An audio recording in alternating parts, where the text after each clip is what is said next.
were on the blue side and banned Silas, Rise, and Callista. Gen.G were actually the ones to ban Zoe red side. They're on blue side now, so remember, they have first pick access for something like the Zoe that is going to be common first pick going forward. Jace now, of course, is a very high tier pick, but is it a Gen.G pick? Is it something you ban against Gen.G is a question that I might not actually fully know the answer, and it seems like the answer is no, because Gen.G themselves having to ban Jace on blue, despite it being, I think on 9.4, it will be first pick basically every game is left open.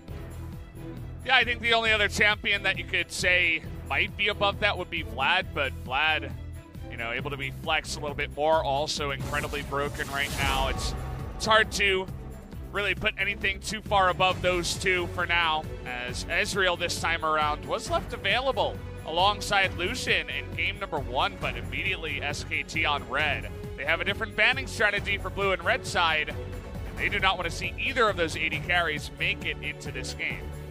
Since being benched, Fly would have had more time to go into solo queue and find some new champions, because his champion pool issues have been a consistent one for quite a long time.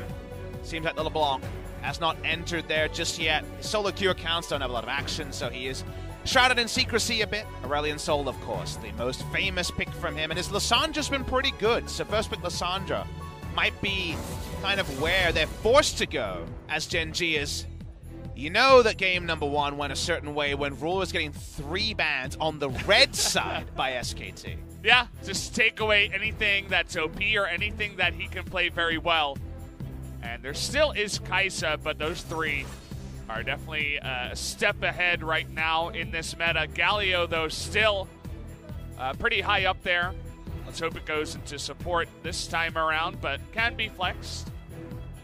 Support is the more likely one, I think. Now the Fly is in the lineup. He's actually kind of been up and down on the Galio in his history. Crown also struggled on Galio, even though it seemed like it fit his wheelhouse very well.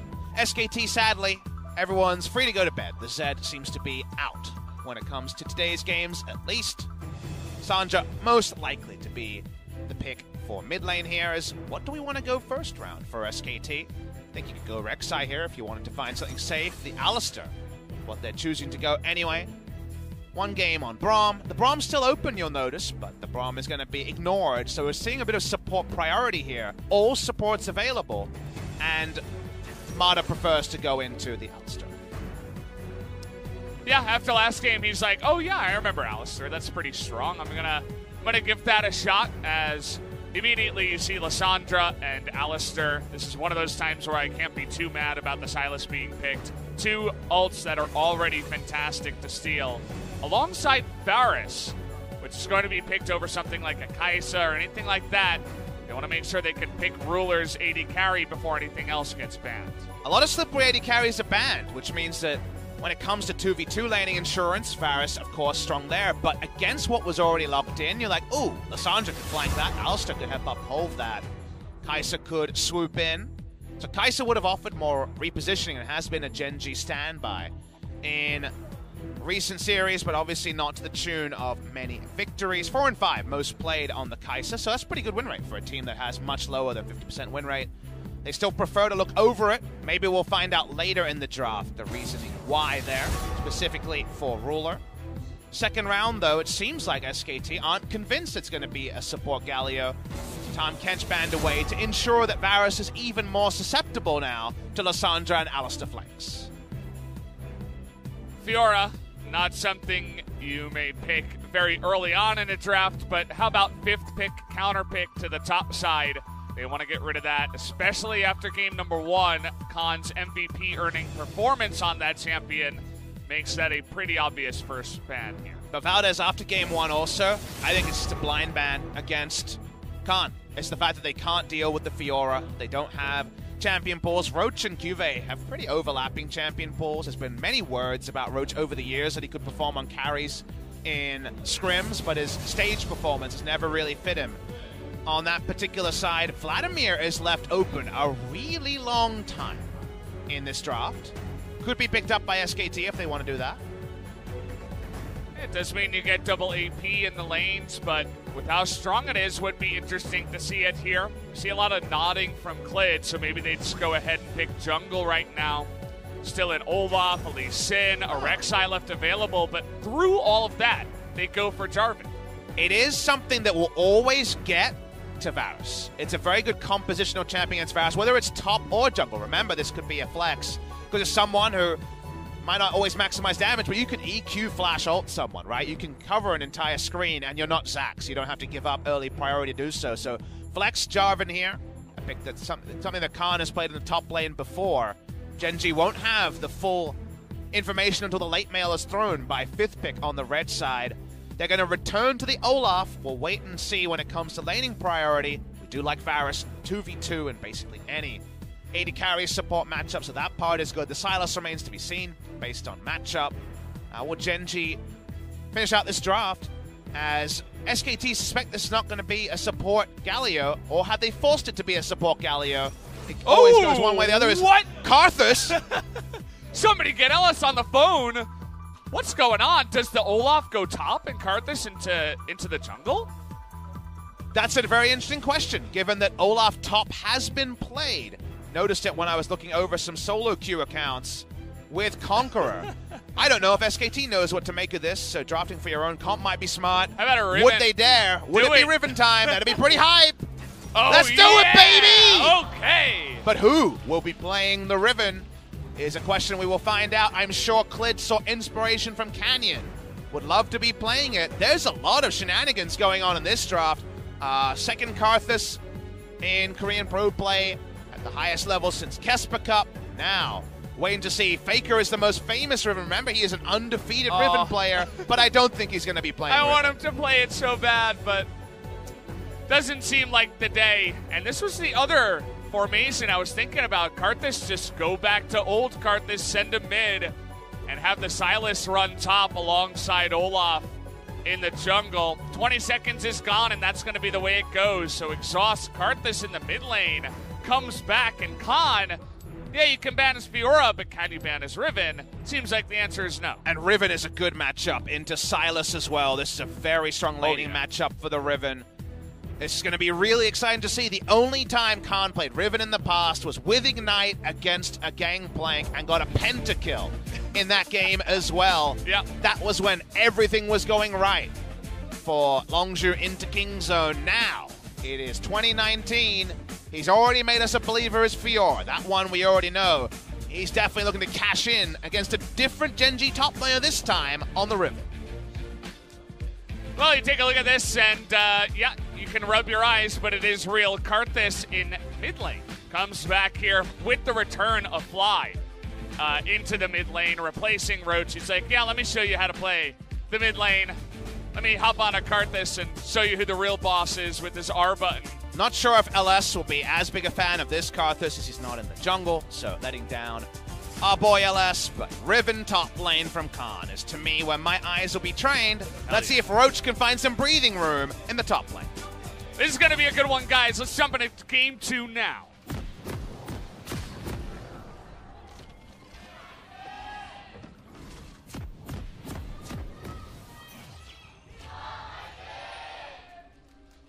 The fans happy about the picks this time around.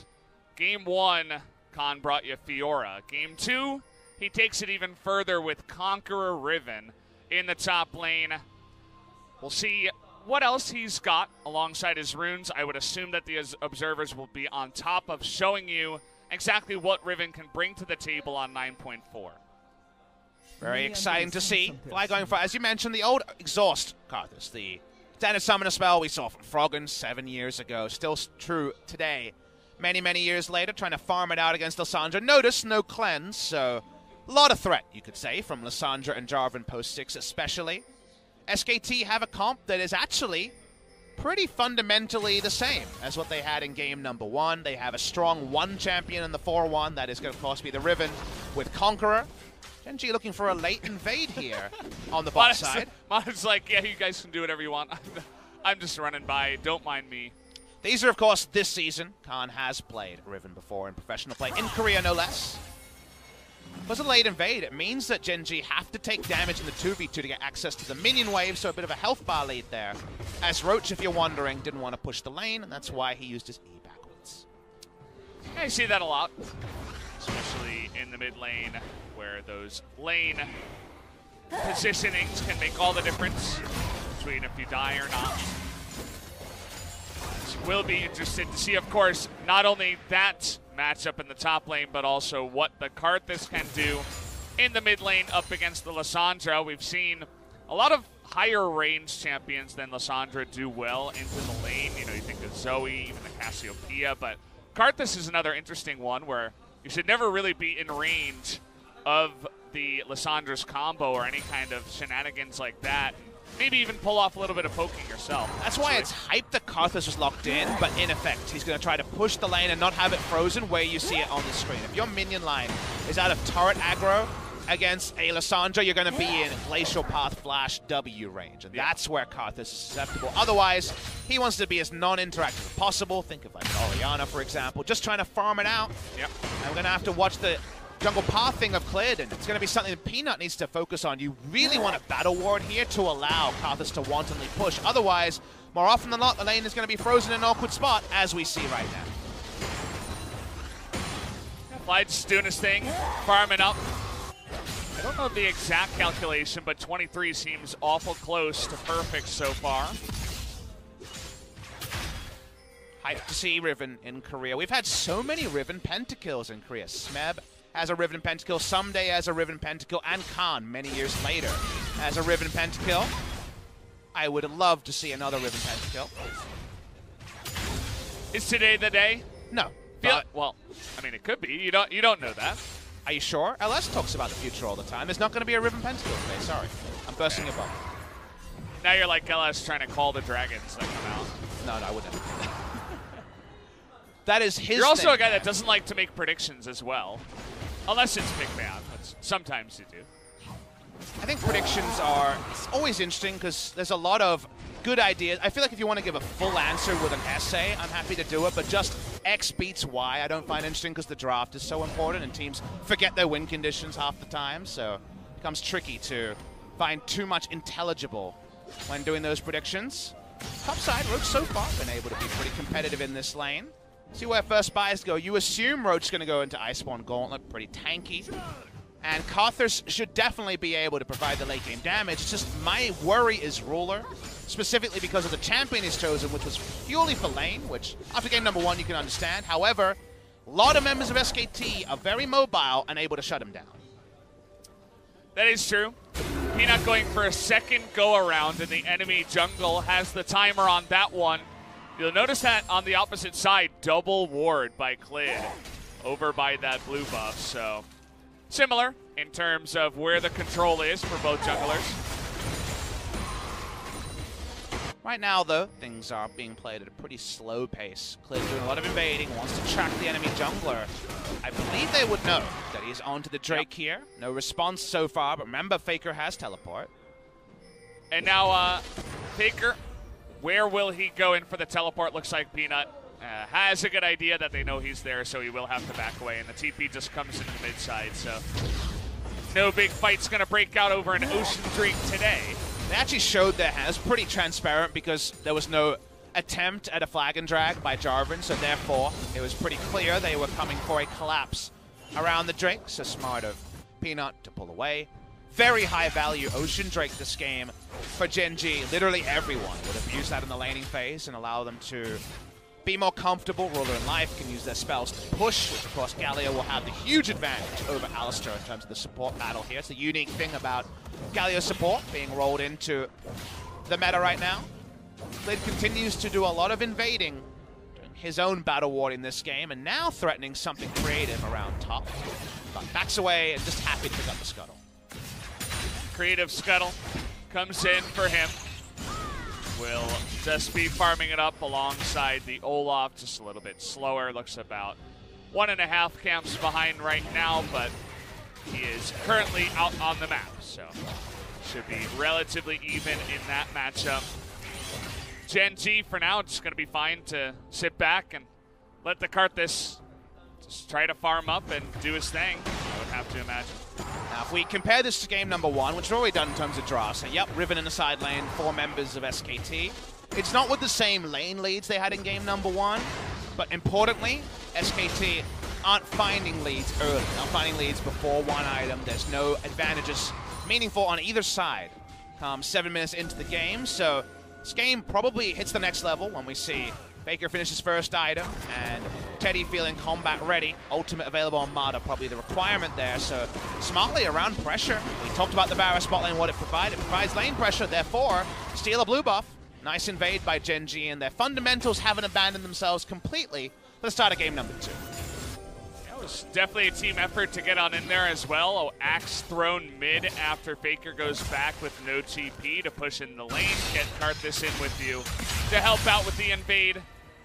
And the aftershock here for Roach definitely helps out in these trades against the Riven. But once it's down, you see that he wants to keep his distance and just poke down some of those minions and CS without going for big trades.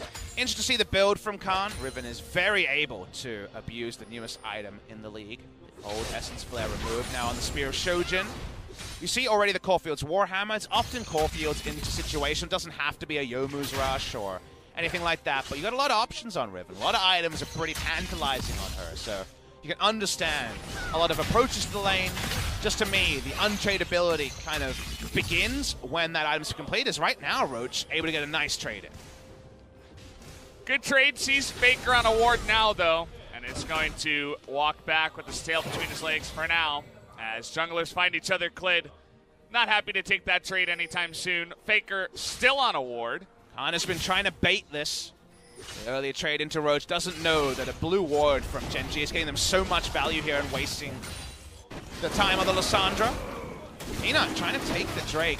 Given all this, they know they outnumber, so despite there being a control ward in the pit, they know there's no way for Lissandra Riven to respond to this play. Good map play. Just playing around where they know the enemies are. And although we are going to have an ultimate straight onto Peanut, and immediately backed off on, as they will at least force a flash out of Peanut, so a little thing there. But that Ocean Drake that you mentioned is pretty high value, especially with the laning phase. It's going pretty slow. Is good here for Gen.G. But it's just good to see Gen.G making a 2, 3, 4 play, if you know what I mean, where they have information they're trying to turn into something. Clid is not fancying going into Fly, given that his ult is down. But what I mean is, it was a multi-step play to get the Drake down there, and yet it was bloodless and at the right time. So they read the map pressure very well. The blue ward topside was the huge MVP there, as it got them that huge information lead when Khan was trying to bait. Now they end up with an Ocean Drake that we already mentioned earlier, is one they exploit very well in the laning phase. No bigger Drakes just yet, just the Cloud one coming up next.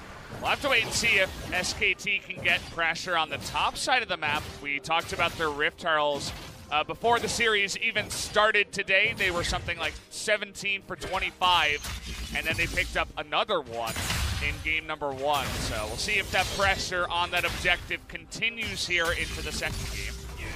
Item build from Khan. He was at Caulfield's Warhammer Ruby Crystal, and now he's bought a second Ruby Crystal. So perhaps a sign that Black Cleaver will be coming out in the build, as Phage into Kindle Gem is seeming like the build path is going on for at least the start of this build. Seeing Gen.G, red buff, very, very quiet stuff, and if you find yourself napping and wake up to a 400 CS Karthus, then who's to say Gen.G are completely done in this game? The Dark Harvest stacks, those seem like a bridge too far for now, but early laning phase has been fine, and when you make a side lane play, you always have to calculate that extra 250 plus damage the Requiem will be doing. You can already see as well that they're doing that old style, you know, Season 2, where you just give Raptors and the, well, I guess they were Wraiths back then, and the Wolves over to the mid laner, who's just playing a wave clear champion and just trying to CS as much as possible. Already, the Wolves given over to the Karthus. Wouldn't be surprised to see some Raptors go that way as well. Very low health build coming out from Fly. It's looking like Luden's as a first item. Could still be a tier, I guess, coming in late, but playmaking, as you have the CDR and the Magic Pen already complete. Seeing Khan actually lane swap here. This is interesting, trying to have some potential of an all-in. And when you see no health in the build from Karthus, even through the exhaust, we could see him dying pretty fast. And of course, Faker with Aftershock Lissandra can pretty much lane against anything, so easy swap for him. And a bunch of armor in the build, as you were pointing out, Papa, there for the Sylas, means that Lissandra actually begins to hurt a bit against Silas. Exactly. It's a Riven against armor stacking, which in the early game she wants her items to start getting around 40% CDR and all-ins, and now Magic was just on the top side. Okay, tons of damage goes the way of Faker. Has to ult himself to get away. He's going in with the Flash Roach, just trying to get down Faker. Will he go down? Yes, he will. First blood to the Requiem apply from the mid lane. Seems like Faker was caught napping there because the Lissandra ult being stolen means there was a huge damage there at the start, and the Requiem that we mentioned getting done in the side lane, so the swap is turned instantly on Faker and Khan. Just press R makes a lot of sense up against Lissandra that no longer has her ult and makes it look easy. The damage calculations right down to the minuscule numbers there, no doubt. Probably to the single digits in that calculation, as makes it look easy. Fly just sitting back and picks up some more magic penetration into that sweet build. And it was so interesting there because SKT looked at what Gen.G didn't have. Armor stacking. Let's just swap on you. Lissandra can top lane. Meanwhile, Gen.G looked at what they had. They're like, wait, we've got a Sorcerer's Boots complete playmaking Karthus in the mid lane. Let's go for this all-in with the damage we have. And Faker being hit by Lissandra was the beginning of the end. The flash for just one half of the chains was enough, and Karthus ends it. So I feel like Gen.G turned lemons into lemonade in that play, which again, after game one and with Gen.G's struggles, is not something we could assume. So big credit, Gen.G. Really got to hand it to them. Make it happen. Good play by Roach as well.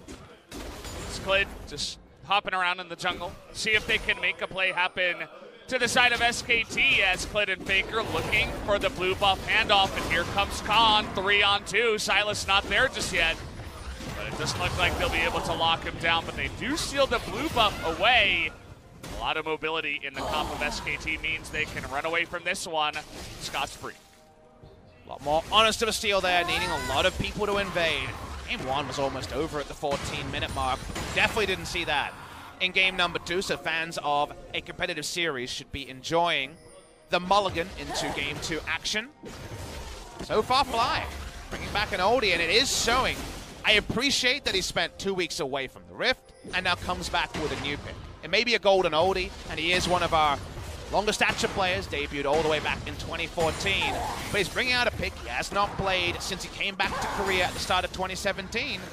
And say what you will about the build, it definitely does one thing. It play makes well on any sort of invade and any pressure around Peanut or solo kill. Yeah, must have taken some time off, you know, do a little bit of coaching with our boy LS and learn a little bit of the intricacies of Karthus and how many buttons exactly you have to press on this champion. But all things aside, I mean, it was just a good team play, and he makes it happen in the top side, so really got to hand it to Gen.G. They start off on the right foot, but once again, SKT trying to boost their Rift Herald rate. They're just going to take it away with no vision on the side of Gen.G. They've got most of it around the Drake, which allows them to get Cloud Drake, but they give away Shelly again. Definitely feels like a trade-up when it comes to objectives, but it's a flow-on from all the vision they placed for the blue buff steal earlier, remember, Valdez, so kind of has to be an acceptable loss for the side of Gen.G. Again, I want to talk more about the build from Fly, because think back to Karthus builds, they were, Kassadin style, as much mana stacking as possible. Very low mana in this build, very blue buff reliant. It's going to be a Leandri's build, so Karthus' single target damage on Drakes and Barons may not be Cassio, but does a pretty good imitation. Going to be mana gated in this game, and if they keep the blue buff off him, it's going to suffer, but right now, you've got double Magic Pen, you don't got a lot of health. Ooh. W misses there on Faker. Doesn't bother to ult, even though he had two members around him, two teammates that could have potentially gotten on Fly. Fly, of course, with both summoners available, but not having to use either of them in the trade. Teddy was the first we saw on the LCK going this build, so he already has the transformation on the Q for trimming waves in moments like this. I think this is definitely the right build against Galio Varus. They're the hard-pushing duo. Get Q as early as possible so that every time Varus pushes in, he doesn't get those extra 3 autos in a turret. Speaking of autos in a turret. It looked like multiple alongside Shelly's big auto charge coming on in, so first blood turret does go the way of the jungle and top laner up in the top side, but that does mean that SKT do have to give up pressure on the bottom side, and we will have that trade of the turrets. It's been around for quite a long time. Shelly gets another charge in the top side for some extra damage.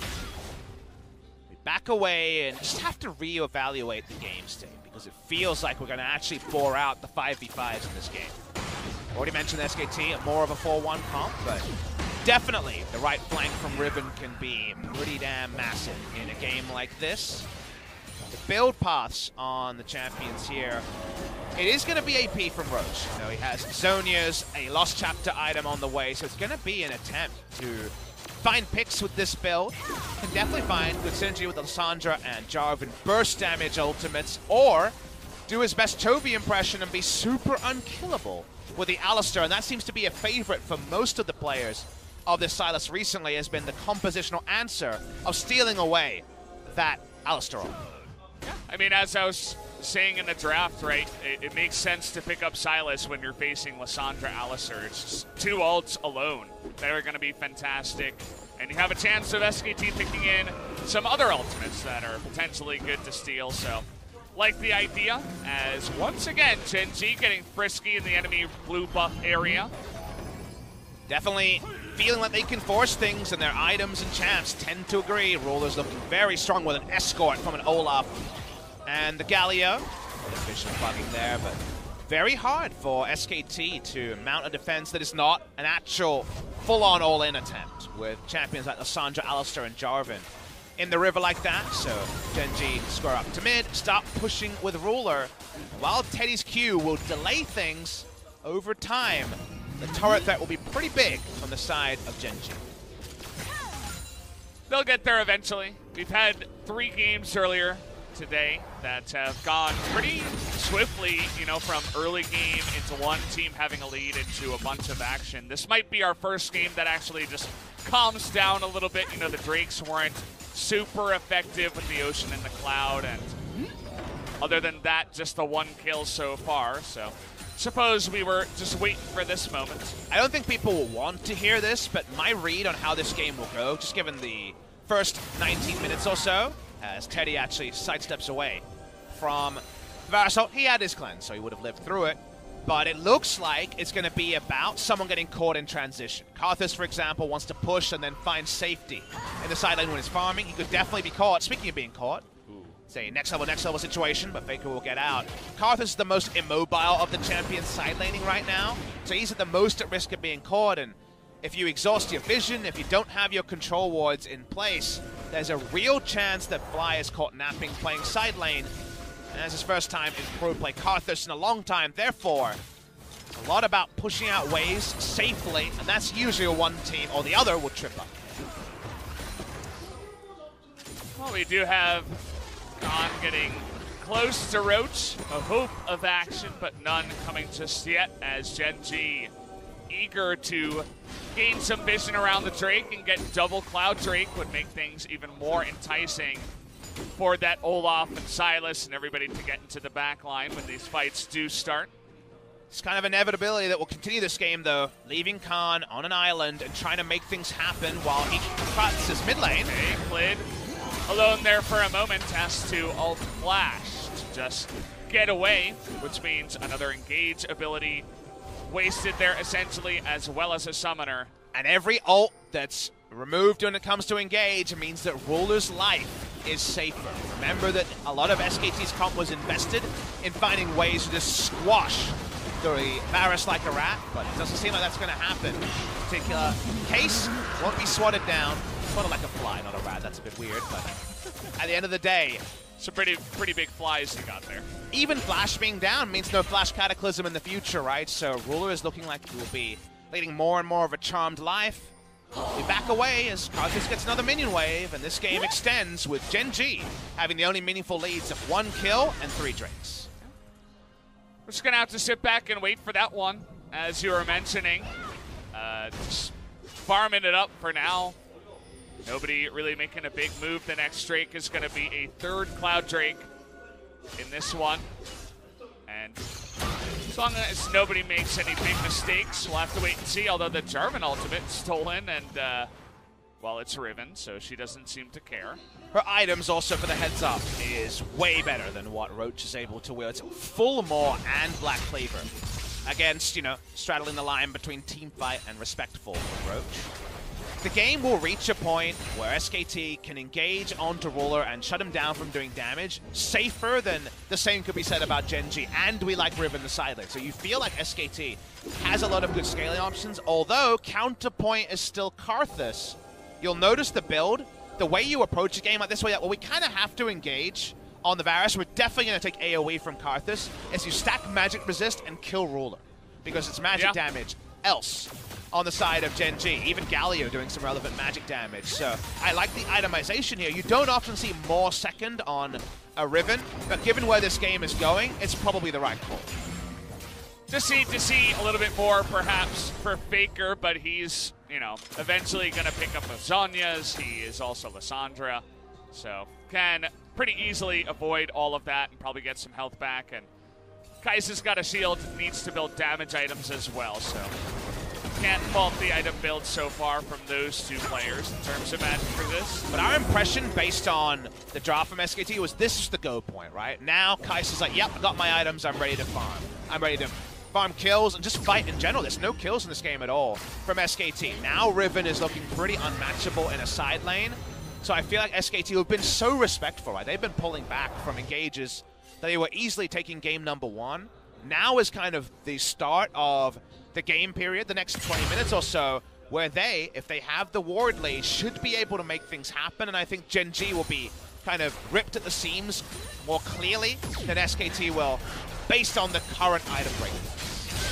It's definitely a big game for Ruler to step up and say, hey guys, we've got a chance, and now I have to be the guy that avoids that big engage from the side of SKT and outputs enough damage to get everybody low enough to be requiemed in the game.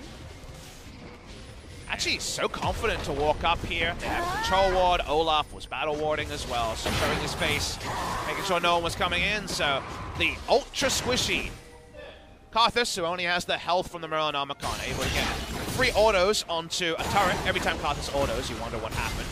Here we go, though. Exhaust comes in. Faker just going to try to ult on a fly, but has to flash away, as you mentioned. Olaf's back. Kind of battle warding there. Khan going to find Silas. Not looking for a turret dive today, though. Khan doesn't have Executioner's Call, which actually makes it, needs to be an all-in trade rather than the extended trades in the side lane to actually make Roach honest on this Silas. But now at least you can notice doing a very good job of delaying. Good try there on that one. You know, you just throw out your ultimate when not much is happening as the Varus onto Kai'Sa. Even though Teddy has cleanse, maybe you can blow cleanse and then try to engage in a follow-up fight when you have your ultimate back. Second time it's gone wide, but we'll see where the game is the third time around. It's always a bit of a mind game, you know, the first Blitzcrank hook, the first of those line skill shots that can be game winners later, and often influence the way people juke as the game goes on. So information open. Won't use this time to just laugh at Ruler for missing twice. He won a world championship, catching Faker with a Varus ultimate, so, you know, we'll give him the benefit of the doubt for now. I'd assume he's pretty confident in that ability and in his ability, although it is hard with the rest of his team struggling around him. You notice that he picks up a Guardian Angel third alongside Ninja Tabby. He's not messing around. He knows he's the big target in this game. This is one of those games where you definitely feel your true elo, as everyone is easily 10 CS a minute or more. 300 plus CS already recorded at 25 minutes. The new norm is that you kill every minion, damn it. The genocide only gets worse for the minions. No excuses, right? Gen.G, they're patrolling. Remember, they have 3 Drakes, so Elder's looking like a pretty big win condition. And will they just get another Bloodless Drake? It'd be number 4. Yep, that it would. Okay, TP comes in here from Khan, and Mata going in there alone for now, but Ruler taking a ton of damage already. GA is already popped, and Teddy has so much room to do damage. Fly just has to Zhonya's, and he's not doing damage during that time. Requiem will come out, but it's not gonna matter, as it doesn't do enough damage, and stopwatches are there. SKT wipe the floor with Gen.G. And it's almost a perfect ace. Only the engager goes down, and it was like we mentioned, Valdez, stack that magic resist, bide your time, and even Karthus' scaling won't be enough. Well, watch the replay here. It looks like a fight might not even happen. I don't know about this teleport. It seems disconnected, but Mata, bless his heart, has to go super early to make this happen, because otherwise it'd just be too easy for Gen.G to disengage. Ruler is the one who needs to be free hitting. You don't get to see that in this fight. There's enough lockdown CC to make it happen. They control space, but there's a firing squad circling the members of the Cataclysm, which were Gen.G. They skip around the stasis available for Teddy, who hasn't bought his magic resist yet, and there are the claps. Sakoma seems happy. So do the rest of the members of the coaching staff of SKT. He said nice, and nice. Could you translate that one, Valdez? And nice again. Could you give us an honest English translation of that? Nice. And what was the second one? Nice. And what about the last? And nice. Nice. Yeah. Thanks for the translation, Valdez. No problem. I'm What? G-Sun confirmed that was correct. G-Sun says maybe he said let's go as well. I didn't hear that. I didn't catch that, but it's possible it happens. What does she know anyway? It's not like it's her job or anything. As you have to wonder, how did Gen.G get into that spot in the first place? I mean, it's a Cloud Drake. It's the third one. They all pile into the pit, and then Mata's able to get a big engage. You got Riven and Kaisa able to plop behind you. You talk about that circling fire squad.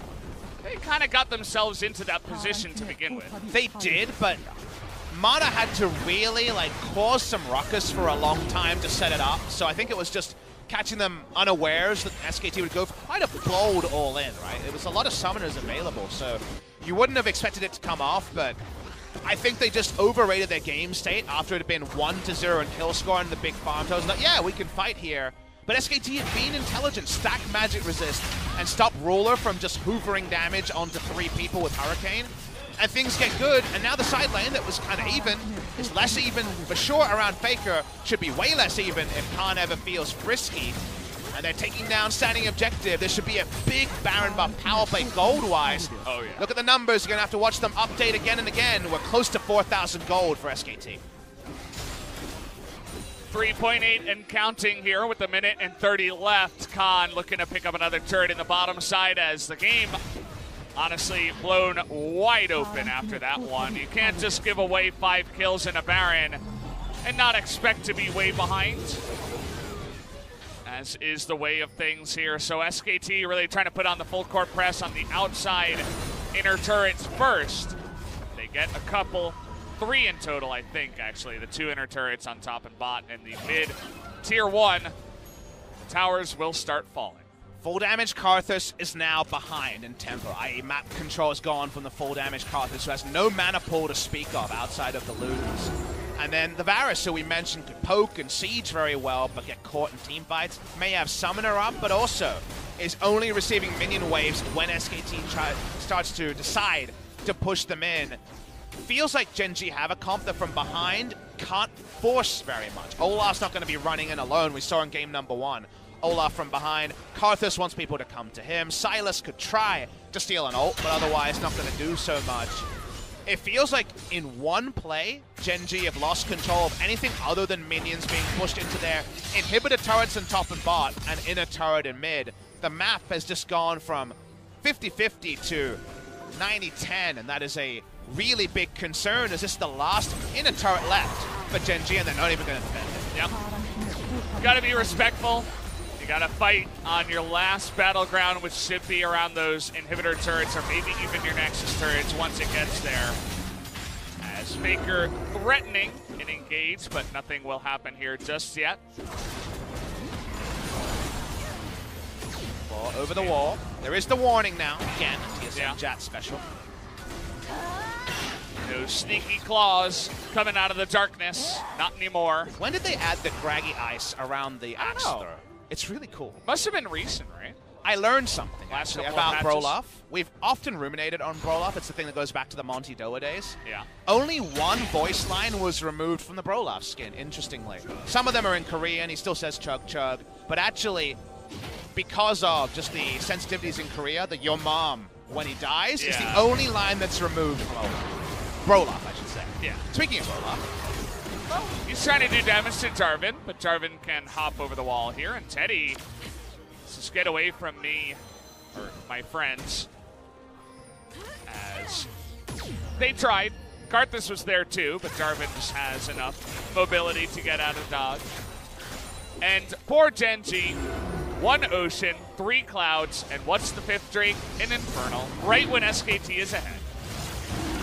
That is, yes, I think a fair comment. I don't have much to add to that. Definitely feels like a low roll on the 3 Drakes they got. Or was it SKT seeing the Drakes and giving them up? That is the part that's harder to isolate. I'm not going to be fully in the SKT goggles camp in this one because Gen.G made a lot of good aggressive moves. Their proactivity and play around pressure was good. They earned Drakes. But you also have to talk about them because they're up there. The double Cloud and Ocean haven't helped as much as they would have liked. The first Ocean was really strong for their lanes. The Clouds for Olaf are pretty decent, but definitely the double Infernal Mountain is conspicuous by its absence to Gen.G fans on the left side of the screen.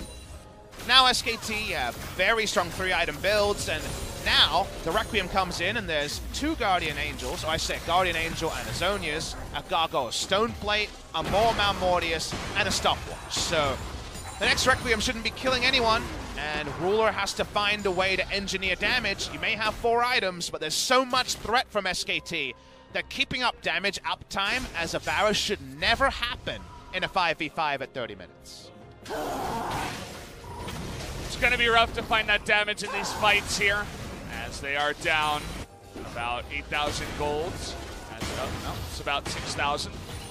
NA math, by the way. But we'll see if they can actually wait until that extreme late game when, you know, it's not just going to be the Zhonya's, it's also going to be Death Cap. Final item for Karthus, you would have to imagine. SKT need a Baron to close with this comp. Kai'Sa can't siege. Riven is very strong in the side lane, but a Baron pushes her over the edge with turret threat, so the Baron is the most important objective, and we're getting a deep teleport from Riven to start this off. Wow, and look at Mata as well from the right side. He hasn't been seen on Vision yet, and Mata's here too! He finds Novaris, and see you later, TA. That's immediately going to go down, and they have Novaris for so long in this fight. The towers fall, the Requiem comes through, but again, it does not matter how much damage that ability does, because the rest of his team is dead. That was awesome from SKT, just like around the Drake. They surround Gen.G. The firing squad lets off its final barrage, and SKT win 2-0. There you have it. Couple of really clean games here from the side of SKT. As Clid, well, that was good timing. As all the Zhonya's will come out now, didn't even need them for the team fight as Gen.G comes in for game number 2. Very clean couple of games here from SKT, playing to their team comps and outplaying Gen.G 100%. And all the SKT fans out there nervous at a 0-1 kill score game around 22 minutes against Gen.G are now breathing a big sigh of relief. They waited for their moment when their items kicked in and they had answers to the Requiem if things went a little bit sideways.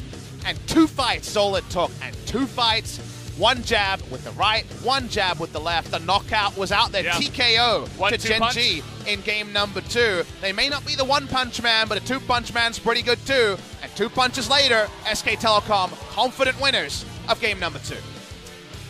Feels fantastic, especially after they went down to Damwon the last time they hit the Rift, 1-2 in a close series. They come back, they gain more confidence, and honestly, it wasn't even just that Gen.G is like a lower table team here in the LCK. SKT just looked like an extremely good, clean team at the top levels here of LCK. But let's also talk about the other team here. Gen.G had a really good start to game 2. They had a plan, they had a new pick in the mid lane that looked very good. They played very proactively around invades.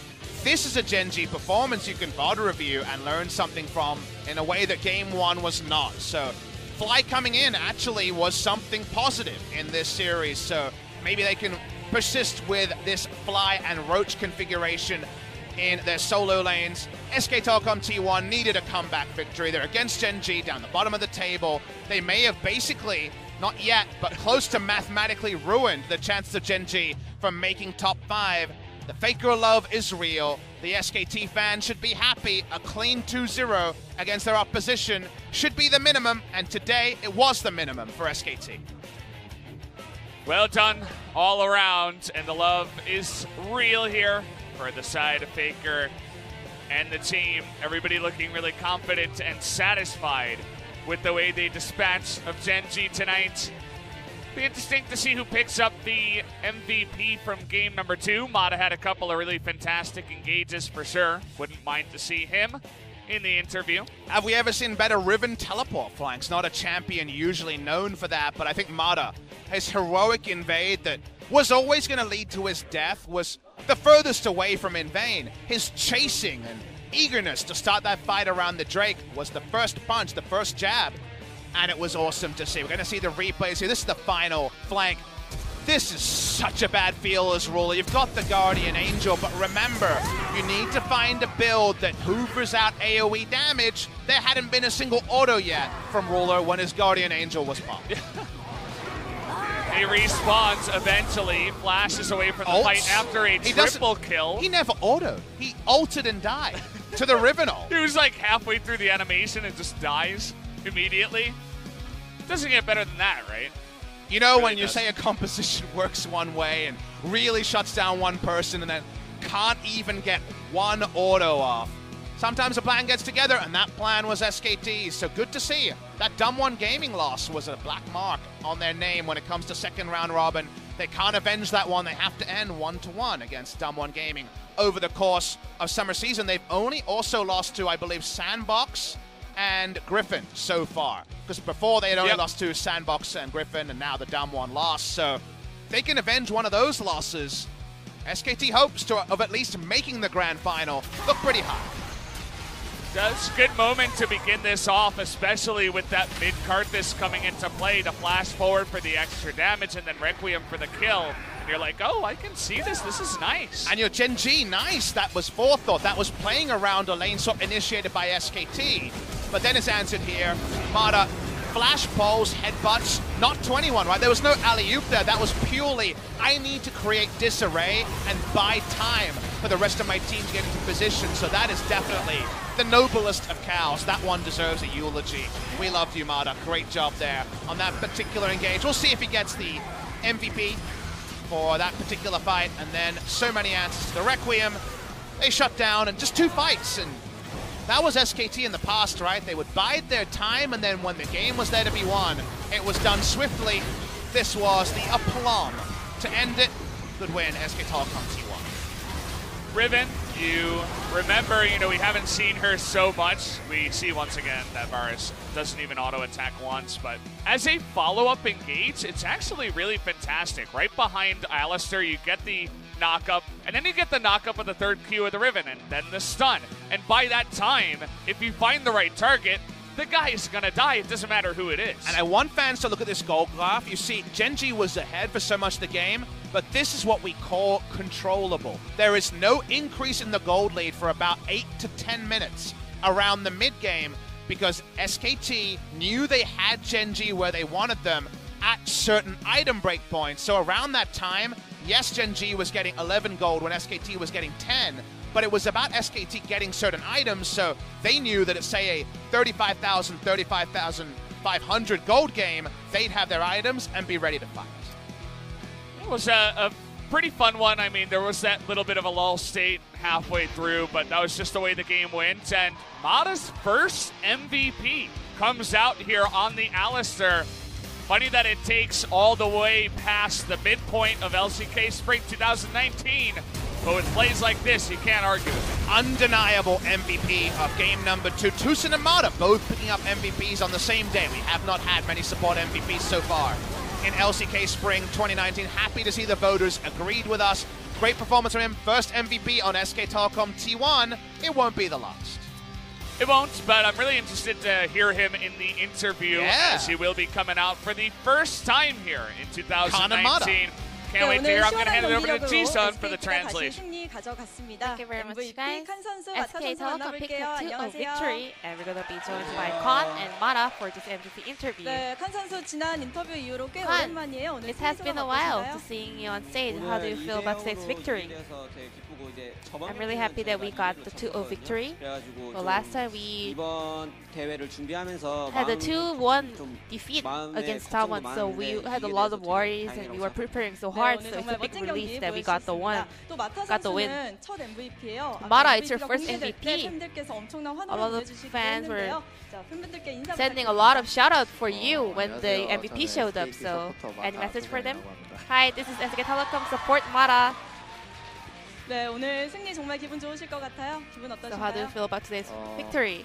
오늘 2대0으로 깔끔하게 이긴 것도 It was a clean 2-0 victory, so I'm happy. And also, it's my first MVP, so I'm really satisfied. 자, 1세트 얘기해 볼게요. 칸 선수가 Speaking 피오라 of 들고 game 나왔는데 1, 지난번 MVP you played Fiora, and you picked up MVP previously on Fiora as well. 생각하시나요? 그거는 일단 Is that the champion that connects you with you really well? 제게 그런 프레임을 씌운 것 같은데 No, that's like a framing. 잘할 수 있다고 You know, I'm good at 네, tank 칸 champions 선수는 as well, 탱커도 so 좋아하신다고 no, I would 말했습니다. like to say no. 렉사이가 굉장히 1세트 초반에 잘 풀어주면서 Rek'Sai was doing a lot of actions in game 1, and you were quite winning the top lane. 원래 좀 되게 잘 풀리고 있었고 Yeah, I was having a bit of a laning priority, and also Clade was doing really well, having visions in the opponent's jungle, so it was really easy for me to play. 잡아내는 장면이 있었죠. 저희 화면 보면서 So let's 얘기 check out this 나눠볼게요. clip over here. 이때 감으로 올라가신 건가요? So what was going on over there? Well, I was expecting him to recall over there, and on my map said there can be a wolf over there, so I just wanted to check if Peanut was taking out that camp, and Peanut was there recalling, so I was able to just solo kill him. Game 2, you played Riven. Last year, I heard you had pentakill on it, so how was playing Riven today? 뭘 해야 될지 좀 모르는 상황이었는데 거기서 We 이제 were 팀원들도 really 그렇고 코치님들도 다 unsure 자신 있는 거 about what to 하라고 play in the 해서 top lane, so 최근에 the 좀 coaching staff told 프로랭크 me 했을 to 때 just 잘 go with the 돼가지고 champion that I'm 얘기를 confident 하게 with, and I've been 네, playing 알겠습니다. Riven a lot 자, at solo 마타 queue, 선수는 so 1세트에 yeah, that's why I played 바텀 Riven. 라인과 그렇게 라인전 상성이 아주 완벽하게 좋지는 않은 상황이었어요. 어떻게 Mara, 라인전 풀려고 how did you 생각하셨나요? play in the laning phase 좀 for game 1 and 초반에 2? 바루스 갈리오가 라인전에선 So 센데 Varus and Galio, they're really strong 튀어가지고 in the early phase of 저희가 the 천천히 game. 하면 이길 수 있다. So I just wanted to just not to rush too hard and just slow down and wait till the time that we are stronger. 보면서 얘기 나눠보겠습니다. And we have this highlight over here. 저의 생각으로는 좀 일찍 들어가지 않았나 생각을 했는데 I mean, 이게 for me, I thought it was a bit of a early engage, 건가요? but were you just trying to focus on the Varus or 빨리 something? 시작해도 이길 수 있다고 생각했어요. I thought it would be better to open team fight early. 그리고 마지막 게임을 끝내는 에이스까지 SKT의 오늘 연계가 정말 엄청났습니다. SK Telecom has a lot of awesome wombo combos. 다 같이 하는 Who 편이긴 makes 한데 the call the most? 이제 오늘 같은 경우에는 제가 We all do, 알리스타 but 뛰다 today, 보니까 because I was playing 주도적으로 Alista, 많이 I 했다. just want to be 네, proactive, 마타 so 선수의 maybe 주도로 today it was SKT가 me. 멋진 경기력 뽐내줬습니다. 마타 선수 다음 경기가 Mara, 킹전이에요. your 데프트 next 선수와 opponent 만나게 will 될 be 텐데 Kingdom, and 오늘 you're going to 데프트 be facing 선수가 up against 인터뷰에서 Deft. 뭐 SKT한테 복수하겠다, 꼭 And Deft also 잡겠다라고 said he's 얘기를 going to make sure to 해주셨어요. get his 마타 선수는 revenge 어떤 얘기하고 on SK 싶으신가요? Telecom. Is there any message for Deft? 이번에는 저랑 테디 선수가 좀 더 Well, this 잘해서 time, I think 알파카 사냥을 한 번 더 해보고 싶어요. Deft, me and Teddy, we are going to perform well, and we're going to hunt the alpaca. 멋진 소감 남겨주셨습니다. 칸 선수는 And Khan, 어떻게 what 생각하세요? about you? 뭐를요? 아, 네. About 데프트 what? 선수와의 맞대결 그리고 킹전과의 대결이요. About the Kingdom matchup. 전 친정 팀이기도 하고. Well, that is my 이제 former 거기 team. 탑라이너인 라스칼 And 선수랑 굉장히 친하기 Rascal, 때문에 he's my old friend. 뭐 만나면은 어떻게 So, 요리해줄지 잘 고민해 I'm 보도록 thinking of how to cook them. 야, 마타 선수는 알파카를 잡고 So 칸 Mara is 선수는 going to hunt down the 요리를 alpaca, and Khan is 준비하신다고 about to 합니다. cook Kingdom. 자, 오늘 인터뷰도 정말 즐거웠습니다. 칸 선수, 마타 선수 It 감사합니다. was a very entertaining interview with Khan and Mara, and I'm going to pass it back to our 네, casters. 승자 Thank 인터뷰 you. 여기까지 마치고요. 중계선 연결할게요. Well, there you have it, guys. Nice little interview. Finally get Mata up there on stage as well. And as is usually the case when I cast, it's always 2-0, 2-0. Same thing once again, but maybe tomorrow we'll have some longer games. And how about a bit of a different wrinkle? Because sometimes a plan comes together. We just had convincing Kingzone victory, convincing SKT victory. End of that point, Kingzone versus SKT couldn't be more hype for our final game of the week. So I love it when a weak narrative comes in. I don't mean a bad one, but where in a week we actually going to learn something, because now I really want to know if SKT and Kingzone run into each other, what comps are we running? Who is actually going to be favored here? SKT come in one match clear of Kingzone, but Kingzone on a big streak so far. So we already said that with Griffin kind of locked into top in most people's minds and Jin Air at the bottom, to me the evolving question is just who is the best of SKT, Damwon, and Kingzone, and by how much? That tier list could actually be the most intriguing question left in LCK Spring 2019. There's a lot of questions to be answered here, like who is going to make it into playoffs and who's going to be relegated, of course, as we get closer to the end of this one. But Afrika versus Damwon is a big one for Afrika. They need to come back, as well as Damwon want to continue having a big lead in the playoff spot, whereas, well, Sandbox get their Jin Air game. We'll see if Jin Air, maybe go back to some of those new picks they brought in. Tana and C's looked a little bit better, so maybe they can look a little bit better against Sandbox. But Sandbox, definitely the big favorites there. Well, it's the end of this holiday Friday here.